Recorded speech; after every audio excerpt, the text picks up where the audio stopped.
రీసెంట్‌గా కరీంనగర్ జిల్లాలో ఒక దారుణమైన సంఘటన జరిగిన విషయం మనందరికీ తెలిసిందే. ఒక మహిళ దాదాపు 21 గంటల పాటు బావిలోనే ఉండి, ఆ తర్వాత ప్రాణాలతో బయటపడింది. అసలు ఆమెకేం జరిగిందా అని జూస్తే, ఆమె దగ్గర ఒక అజ్ఞాత వ్యక్తి పనిప్పిస్తానని చెప్పేసి, ఆమె దగ్గర నుంచి బంగారము, వెండి, డబ్బులన్నీ లాక్కొని ఆమెను బావిలోకి తోసేసి, ఆ తర్వాత అతను పారిపోవడం జరిగింది. దాదాపు 21 గంటల పాటు ఆమె బావిలోనే ఉండి, ఆ తర్వాత ప్రాణాలతో బయటపడింది. దానికి సంబంధించిన విజువల్స్ విపరీతంగా సోషల్ మీడియాలో గావచ్చు, మీడియాలో గావచ్చు వైరల్ అయిపోవడం జరిగింది. దీనికి సంబంధించి పోలీసులు కేసు నమోదు చేసుకొని ఎంక్వైరీ కూడా చేశారు. అయితే ఎట్టకేలకు ఎవరైతే తోసేసారో ఆ అజ్ఞాత వ్యక్తి, ఆ దొంగ ఇప్పుడు పోలీసులు పట్టుకున్నారు. పట్టుకోవడం జరిగింది. అతనెవరో అతనికి సంబంధించిన ఇన్ఫర్మేషన్ కూడా చెప్పడం జరిగింది మీడియా ముఖంగా. అసలేం జరిగింది ఈ ఘటనలో? మరి ఎవరా వ్యక్తి? ఎందుకు పనిప్పిస్తానని జెప్పేసి ఆమె దగ్గర నుంచి ఇలా దొంగతనం జేసి ఆమెని అలా బావిలో పడేశారు. అతని వెనుకున్న ఆళ్ళ స్టోరీ ఏంటి అనేది ఒకసారి మనం కంప్లీట్‌గా, డీటెయిల్డ్‌గా ఈ ఇష్యూలో ఏం జరిగిందో చూద్దాం. సో, ఇది ఈ మంత్ ఫస్ట్ జరిగిన విషయం మనకు తెలిసిందే.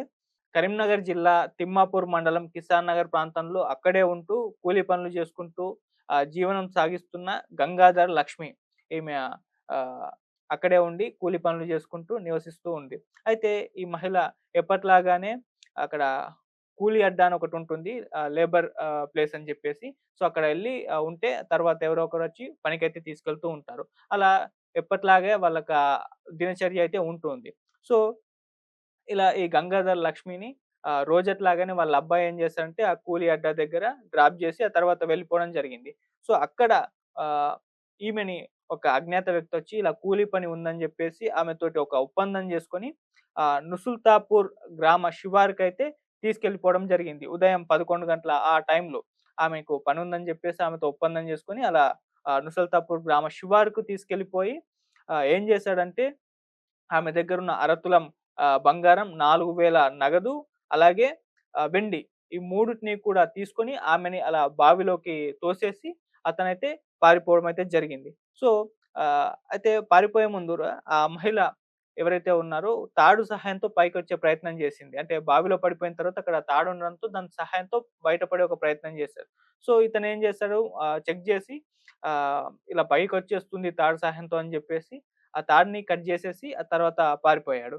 సో, ఆమెకు కాస్త ఈత వచ్చు కాబట్టి అక్కడ బావిలో ఈదుకుంటూ ఆ బోర్ ఉంటుంది గదా! పైపు. ఆ బోర్ పైప్ దగ్గరికెళ్ళేసి దాన్ని పట్టుకొని అలాగే ఉండిపోయింది. ఎవరన్నా వస్తే కాపాడతారని ఆహ్, అరుస్తూ అయితే ఉండడం జరిగింది. కాకపోతే అప్పటికి కూడా ఎవరైతే రాలేదు.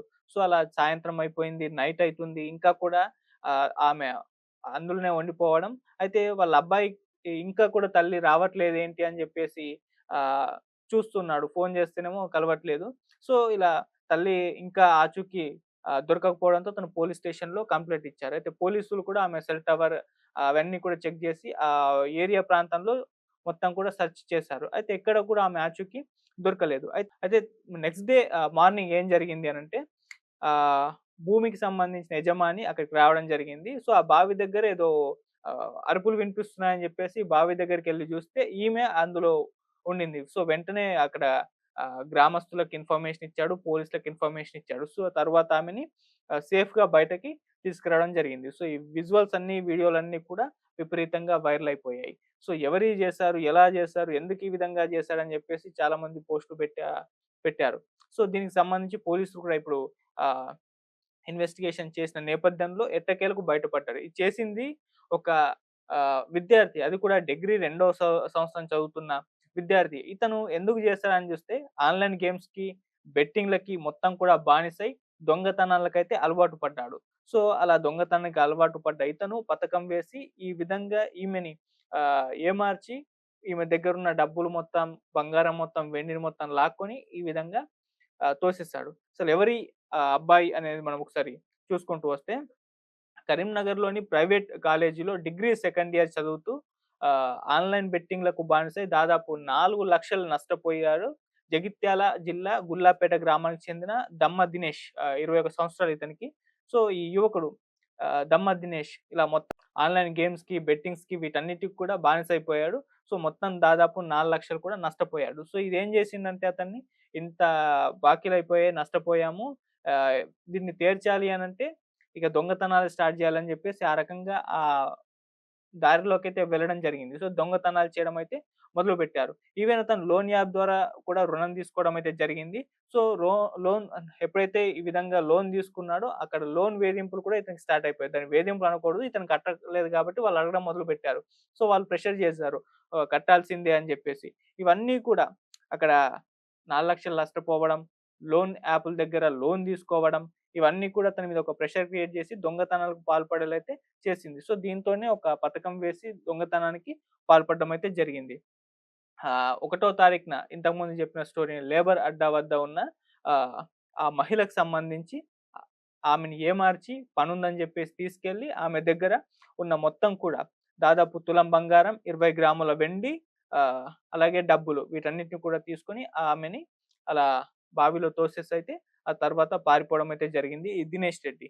సో, ఇక ఆమె బయటకొచ్చిన తర్వాత పోలీసులు ఇన్వెస్టిగేషన్‌లో ఇతనని జెప్పేసి తేలింది. అంటే ఎలా పట్టుకున్నారంటే సీసీటీవీ ఫుటేజు, అతను ర్యాపిడో బుక్ చేసుకున్న ఆ ఫోను నంబర్ ఆధారంగా మొత్తాన్ని కూడా ట్రేస్ చేసి కరీంనగర్ అమరవీరుల స్తూపం వద్దయితే ఇతన్ని అదుపులోకైతే తీసుకోవడం జరిగింది. సో, ఆ తర్వాత ఇన్వెస్టిగేషన్ మొత్తం కూడా చేస్తే ఇతనే అని జెప్పేసి ఆహ్, తేలింది. అయితే ఇతను ఆ బంగారాన్ని ఏం జేశాడంటే టవర్ సర్కిల్ వద్ద వేణు మనోహరచారి అనే ఒక వ్యాపారికి అమ్మేసి దాదాపు 30,000 తీసుకున్నాడని జెప్పేసి కూడా వీళ్ళ ఇన్వెస్టిగేషన్‌లో తేలింది.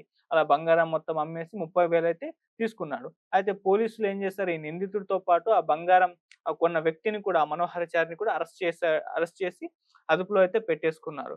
సో, ఇది జరిగింది. ఈ విధంగా ఆన్‌లైన్ బెట్టింగ్స్‌కి ఆహ్, బానిసైపోయి డబ్బంతా కూడా నష్టపోయి అలాగే లోన్ యాపుల ద్వారా లోన్ అంతా తీసుకొని వాటిని చెల్లించకుండా ఉండడం, ఆ లోన్ యాపుల దగ్గర నుంచి ప్రెషర్ రావడం ఇదంతా కూడా ఆ దినేష్ రెడ్డి ఎవరైతే ఉన్నారో అతని మీద ఇటువంటి ప్రభావం అతను ఈ దారిలోకి వెళ్ళేందుకైతే ఆహ్, ఇదైపోయాడని చెప్పేసి చెప్పుకోవాలి. సో, మామూలుగా మరి డిగ్రీ సెకండ్ ఇయర్ చదువుతున్నాడు. వీళ్ళ పేరెంట్స్ మరి ఏం చేస్తున్నారు? ఇంత ఆన్‌లైన్ గేమ్స్‌కి, బెట్టింగ్స్‌కి అలవాటు పడినప్పుడు అతను వాళ్ళ పేరెంట్స్ ఎందుకు ఇతన్ని కంట్రోల్ చేయలేదో తెలీదు. అంటే వీళ్ళ పేరెంట్స్ తాలూకు ఇన్ఫర్మేషన్ వాడికి సంబంధించి ఎటువంటి బయటకైతే రాలేదు గానీ, వాళ్ళ మిస్టేక్ కొద్దిగా ఉంది అని కూడా చెప్తున్నారు. మరి ఇతనే కంట్రోల్‌లో లేడా? అంటే పేరెంట్స్ చేయి దాటి వెళ్ళిపోయాడా? అనేది కూడా మనకు తెలీదు. సో, ఏదేమైనా అతను ఒక క్రైమ్‌కి ఇప్పుడు పాల్పడ్డాడు కాబట్టి, ఇప్పుడు లా పరంగా ఏం జరుగుతుందో వాటన్నిటిని కూడా ఫేస్ చేయాల్సిన అవసరం అయితే ఉంది.